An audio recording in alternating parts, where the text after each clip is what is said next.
Hi BookTube! My name is Sarah and welcome to the Bookish Knitter. Today I'm coming to you with a daily reading update. Today is Sunday.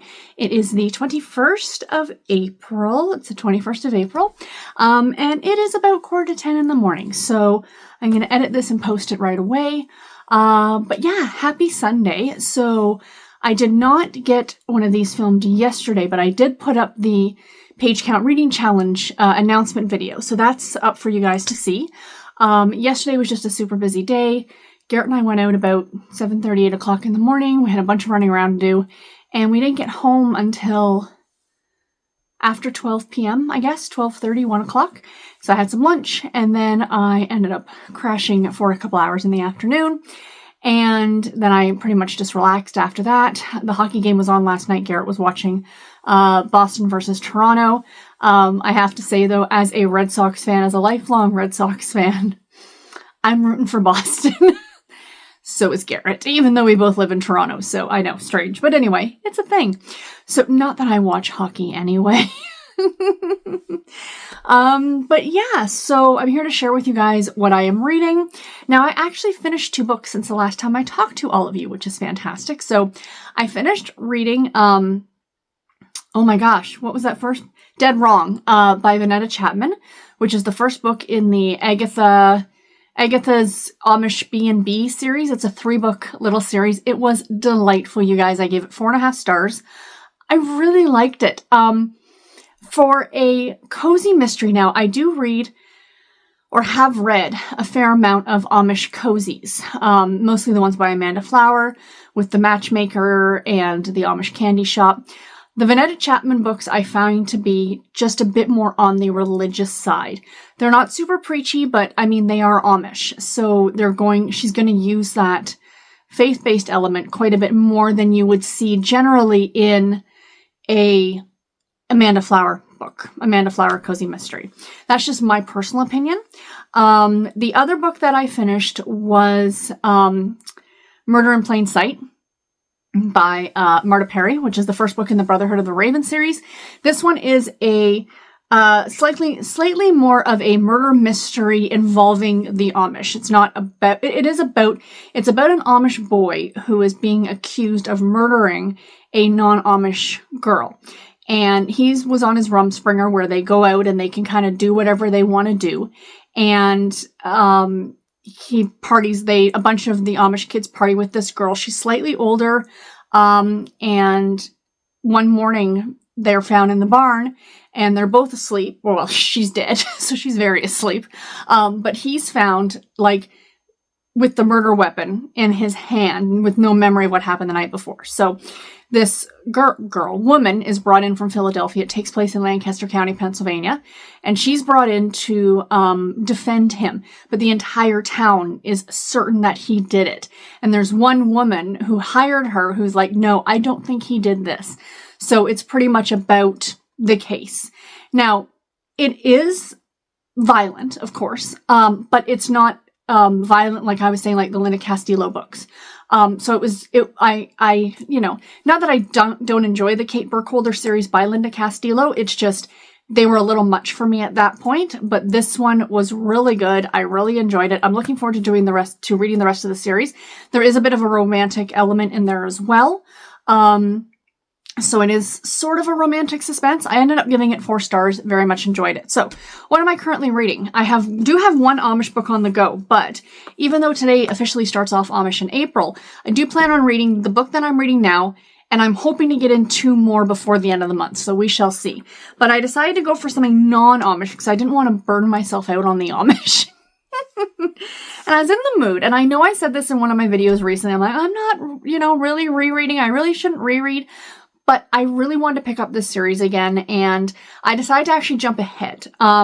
So I think I got to book 20 or something in this series, and then I kind of, I was still buying the books when they would come out, but I wasn't reading them. So I had the thought of going back to book 1, starting at the beginning and working my way through, because I believe it's now complete, and that's the Crew of Hunters series by Heather Graham. But I was looking through the books that I own, and what I have, And I own this book on audio, but I didn't have an ebook version, so I borrowed it from the library. But I'm going to a point in the series where, to me, is where the series really picked up and where I really started to enjoy it. And that's at book 12, and it's The Cursed by Heather Graham. So this one takes place in Key West, Florida. I'm reading this on my Kobo Clara E2. I had to double check which one it was. And because again, I borrowed it from the library, so this is a copy from the Toronto Public Library. And so this one takes place in Key West, Florida, and I'm only a chapter and a bit into it. I have to be honest, guys, I don't remember this. I don't really remember this book, which is kind of great, of me being able to go in and enjoy reading it. So yeah, our main character owns a bed and breakfast in Key West, and there is a murder that happens on her property. And there's also resident ghosts who live in her bed and breakfast that may or may not help solve the case. So yeah, I love the Cruel Hunter series so much. I've talked about it a gazillion times on this channel. If you like the X-Files, it is very similar to the X-Files, but with ghosts instead of aliens. It's like an elite FBI team that solves ghostly mysteries, essentially. So yeah. So like I said, jumped ahead in the series to where I really, really started to pick up and enjoy it at book 12, and I'm just going to continue on from book 12. Eventually I might go back and reread the first 11, but at this point, book 12 is where we're getting, because I think it's the next book. It's either 13 or 14 in the series, takes place in Salem, Massachusetts. So that will be a fun one. The Amish book that I'm reading is vastly different from that one, and I am reading A Love Inspired, and this is The Teacher's Christmas Secret by Emma Miller. I do have a physical copy, and I'm actually reading it as a physical copy. I only got a chapter into this last night before I went to bed because, like I said, I finished Dead Wrong, and I finished the Marta Perry book over the last couple days. So, I only got a little bit of these books read yesterday. It is a holiday book. It is about a Amish teacher. Okay, so it's a small Amish community, and he is the teacher, the local teacher. And then in the first chapter, we learn that he has very, very badly broken his leg, and he is going to be out of commission for at least a few months. This happens in October. And Claire is our female lead. She's going to take over the teaching. Because she wanted to be the teacher, but the school board actually picked him over her. And she's kind of always been a little salty about that, if you will, even for an Amish person. And so she's going to take over. And but as we found out at the end of chapter 1, is basically she's only going to be a babysitter. She's still going to be following all of his lesson plans. He's going to be doing all the grading, all the things, and she's just going to kind of be there looking after the kids during the day because he can't be there to do it himself with his broken leg. So I'll keep you guys updated on how that one goes. And I did decide to go back and start picking up the Babysitters Club books again. Now, I couldn't remember. I think I stopped at book 12 and kind of put them to the side. But again, I decided to back up a little bit. I've reread the first 4, 5, 6, 7 books, up to Claudia and Mean Janine, a dozen times. But it's book 8. It's starting at book 8. It was only a handful of times. So I'm starting back at book 8, and I'm going to move forward from there. So we've got Boy Crazy Stacy by Anna M. Martin. Of course, as I just said, book 8 in the Babysitters Club series. I'm reading this on my Kindle Basic. And yeah, I'm enjoying this. I haven't started yet, but I will enjoy this one. I always like this one. I think I'm just feeling the summertime vibes right now because it was warm for a bit and then it dropped in temperature again. So I want the warm. So that's why I like the Key West book. And in this one, Stacy and Marianne travel to Sea City, New Jersey with the Pike family to babysit and be mother's helpers for 2 weeks. And shenanigans happen. Stacy falls in love with an older boy, a lifeguard, and yeah, it's delightful. I thought this one was really, really cute. A great little fun summertime middle grade book. So that is what I am reading. This video is going to be a little bit longer than normal, than a weekday video, but I think that's okay.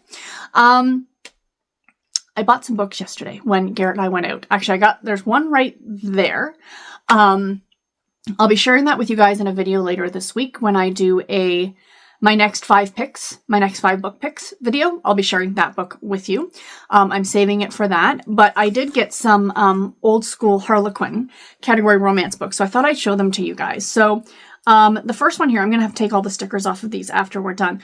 I'm almost 100% certain that this is the one that Storm read for the Retro Romance Readathon. And we have Beware the Huntsman by Sophie Weston. Look at that cover. Oh, I love these so much. My husband, it's so great. He knows what to look for now, and he's like, ooh, the red. But yeah. So yay on that one. And then I also got Dancer in the Shadows. That's a Harlequin romance, number 1925. This is Dancer in the Shadows by Linda Wisdom. And this is a silhouette romance, number 49. This is from, what year did this one come out?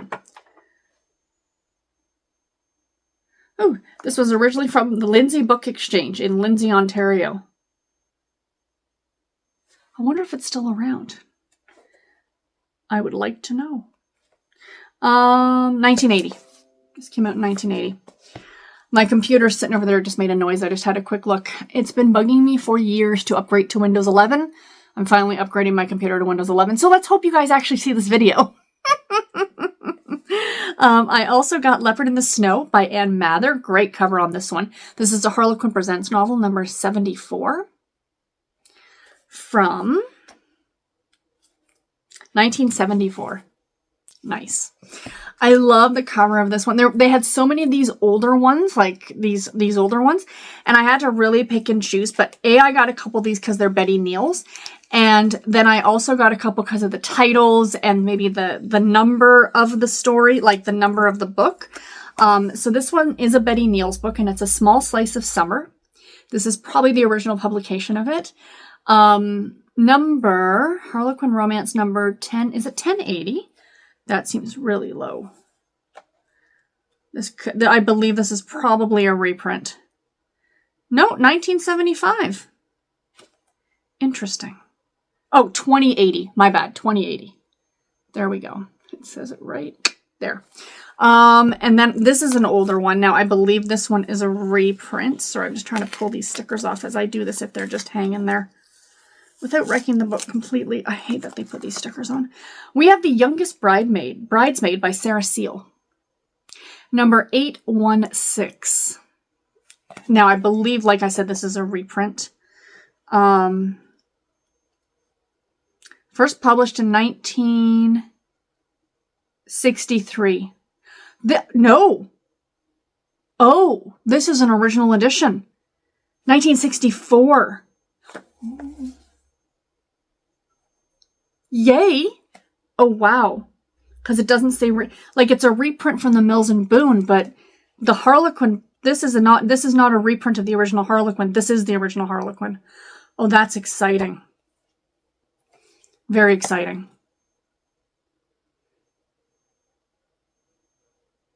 Uh-oh.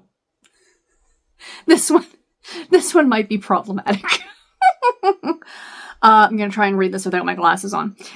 Louise was the poor relation as far as her cousins, the Charlies, were concerned. And when her glamorous cousin Melissa was planning her wedding to a wealthy playboy, Piers Merrick, Louise was given the humble part, the youngest and least important bridesmaid. Nevertheless, when at the last moment Melissa walked out on him, it was to Louise that Piers turned and asked her to marry him, a proposal which she was happy to accept. Okay, maybe not. When I read cousin, I got a little concerned. But she steals her cousin's fiancé. Scandalous, scandalous. And then we have, I like the title and the cover on this one, which is why I picked it. Matani Valley Magic, I think. Look at that. Isn't that cute? So this is number 1712, and it's by Mary Moore.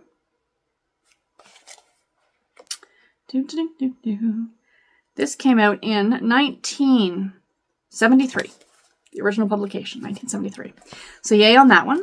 An old Harlequin American Romance I'm ripping the sticker, wasn't ripping the cover. I love these. I love these so much. And I used to actually have a subscription to these way, way, way back in the day. Like this would have been in the early 2000s. And I actually got this one as a subscription. But when I got rid of a lot of my Harlequin collection, this one was one that went.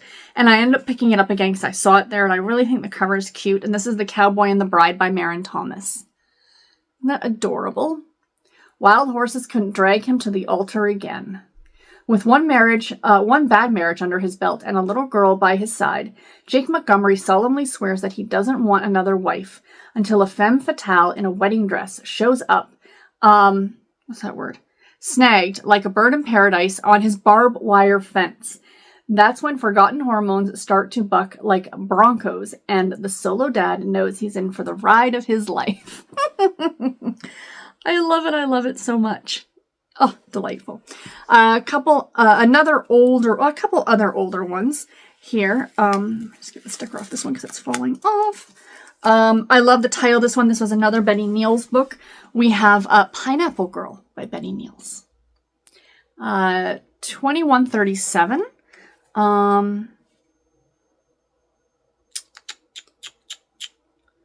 Let me see here. What's the date on this one? 1978. And what is this in the front? Oh, how funny is that? So I picked up book A Leopard in the Snow. And when you open up this one, it's like, now it's an ad. It says, now a Harlequin romance by Ann Mather comes to life on the movie screen by starring